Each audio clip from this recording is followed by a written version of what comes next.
Welcome back to another video. If you'd like to turn your client's hair from this to this in a few short minutes, make sure to stick around and I'll show you exactly how I do my burst fades. First things first, I like to grab my debulking guard and flick around the parietal ridge. You can use either a 3 or a 2 all the way open and then all the way closed, really just to debulk everything and get your canvas nice and smooth.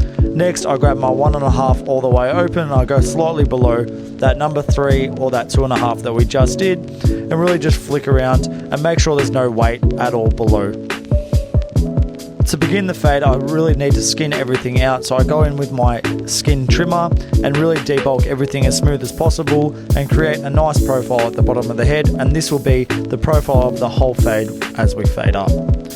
Really making sure we take our time to completely debulk and get rid of any stubble that there is at all.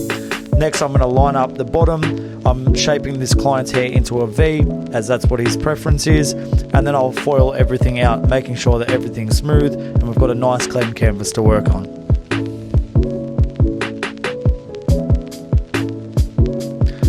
Next, I'll grab my 0 all the way open and I'll just go about 1/2 inch above that skin line that we just created, making sure to keep the same silhouette as we're fading the whole time.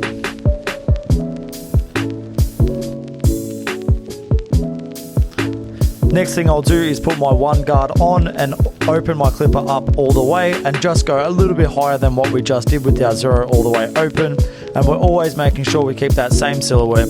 I will do a lot of the fade work with my 1 all the way open and then I'll close my 1 all the way and really just get in, make sure there's no dark spots in the fade. This is probably the most crucial part of the fade, so making sure we're taking our time with this.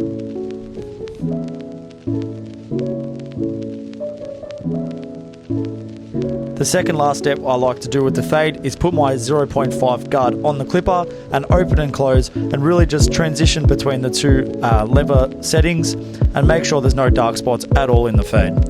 Lastly, I close my clipper all the way with the 0 gapped clipper and I really just flick out that bottom skin line.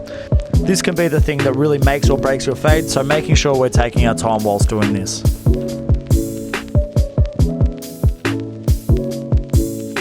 Now that the fade's complete, I'm just going to go in and do all my little detail work and really make my fade stand out as much as I possibly can. Because remember, all the 1% details is what our client's going to remember and what's going to stand out to other competition. If you like this tutorial, please let me know in the comment section below, or even let me know what you want to see in the next tutorial. Thank you very much, and if you're not subscribed already, please click subscribe. Thank you.